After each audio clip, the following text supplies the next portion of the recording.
Nous inaugurons aujourd'hui notre poste de police municipal. Alors, c'est rien de dire qu'on l'a attendu. Bien évidemment, sans le soutien de nos partenaires, jamais la commune n'aurait réussi à boucler un tel budget. Comme le dit souvent René Rétoré, les petites communes comme nous, on a du mal.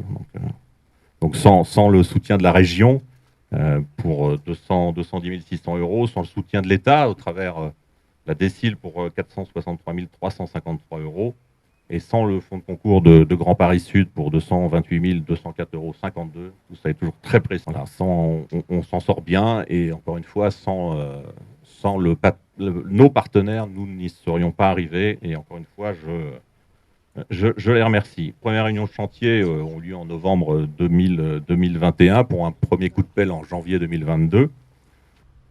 Donc, comme je m'y étais engagé durant la campagne des élections municipales, j'ai fait de la sécurité un enjeu essentiel de notre qualité de vie.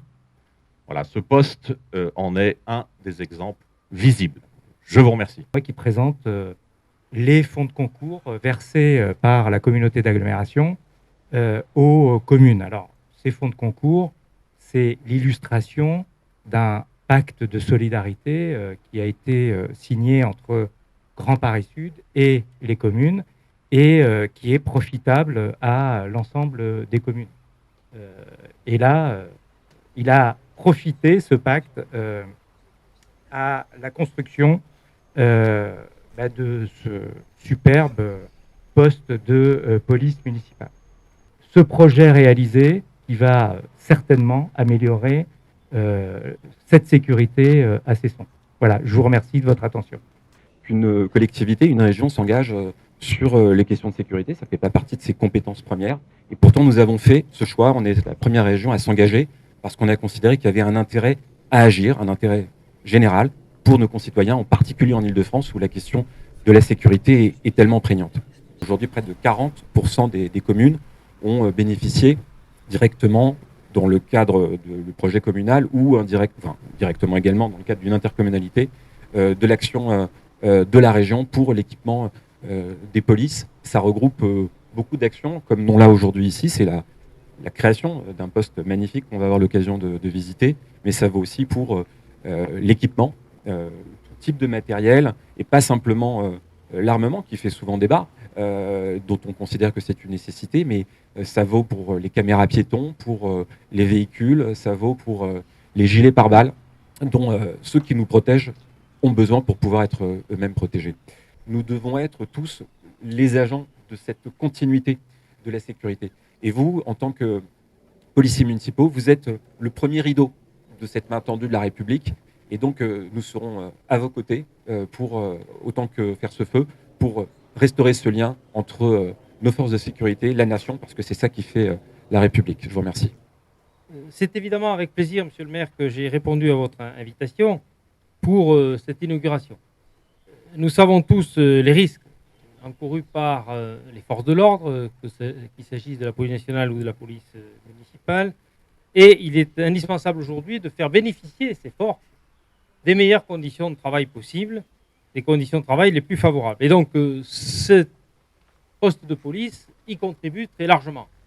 Et je me réjouis que nous ayons pu vous accompagner dans cette construction, comme d'ailleurs l'ont fait, et je m'en réjouis, à la fois la région et puis Grand Paris Sud. Et d'une manière générale, je suis satisfait de voir que, en tout cas ici, en Seine-et-Marne, les collectivités, qu'il s'agisse de la région, en l'occurrence ici de Grand Paris Sud, mais aussi le département, contribuent à cet effort de sécurité à travers notamment la notion de bouclier de sécurité qui est utile.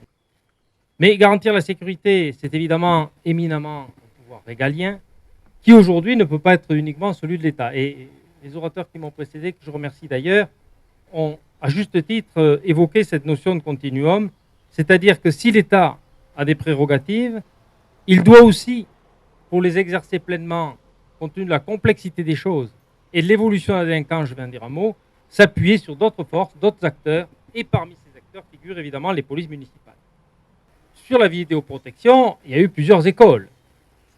Au fil du temps, autrefois, les uns étaient pour, les autres étaient contre. Bon, aujourd'hui, on voit que de plus en plus sont pour.